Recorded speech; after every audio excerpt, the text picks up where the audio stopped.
They say that the roses are red, and to read what the roses might have to say in their scriptures with the wind, at some point you might come across this scenario. Roses originated probably in another one of the continents of Mother Earth, yet you can see that they're rooted here in front of the White House and do present quite an appearance. At one time there was an eventuality called Canto de la Tierra, the Song of the Earth, and the symbol of that song was one of these.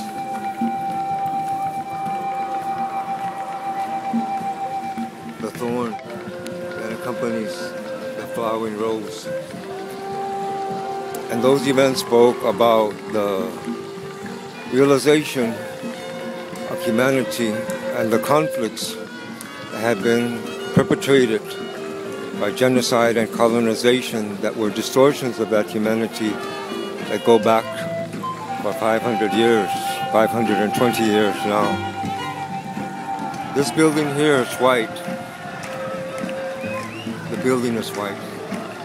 It was painted white after the British burned it in the War of 1812 when they invaded and sacked Washington, attempting to reestablish colonial control over the colonists. And the simple question is, why is it white?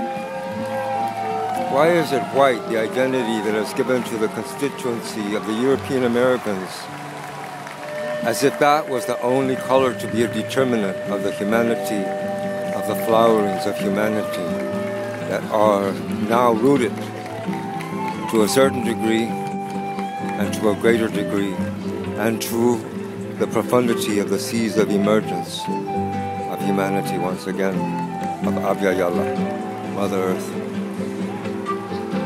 It's only one, clouds, nations, confederation that bring forth the waters of life. And today we stand to defend those waters and those nations of realities of nature, the natural world that are threatened by the TransCanada Keystone pipeline that is to deliver the tar sands, bitumen. It's not tar or sands, it's bitumen. It's a combination of a product now that has been extracted from Mother Earth simply for profit of a few.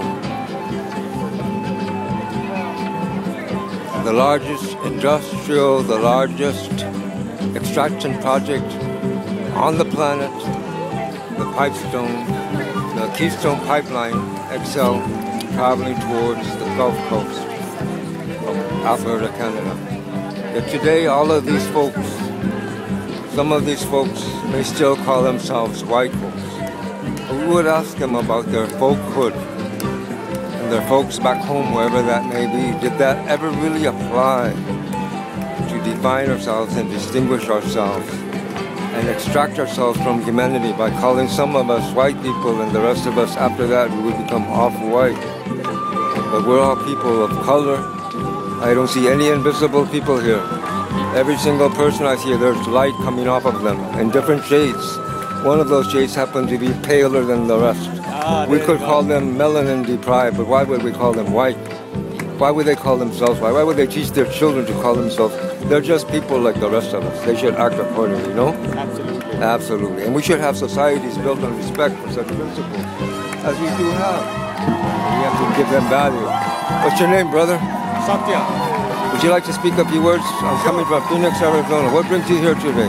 For the tar sands. Are you in favor of the tar sands? Nope. Why not? We need to take care of the environment. We need to take care of our Mother Earth. You know. We are all children of Mother Earth. That's right, and we need to take care of her. We need to take care of her. Yeah. Just like the mom, when she's a mom and she's a young mom, she can pretty much take care of herself and us too. Yeah, she took care of us. Now it's time for us. Now she's turning to be a grandma. Yeah. She needs help from us too, you know, Yes. as her children. This is why we're here. This is why we're here. This is where we're going, speaking to you in front of the White House, Washington, D.C. at the culminating day of protests and demonstrations in opposition to the TransCanada Keystone pipeline coming out of tar sands in Alberta. The Indigenous territories.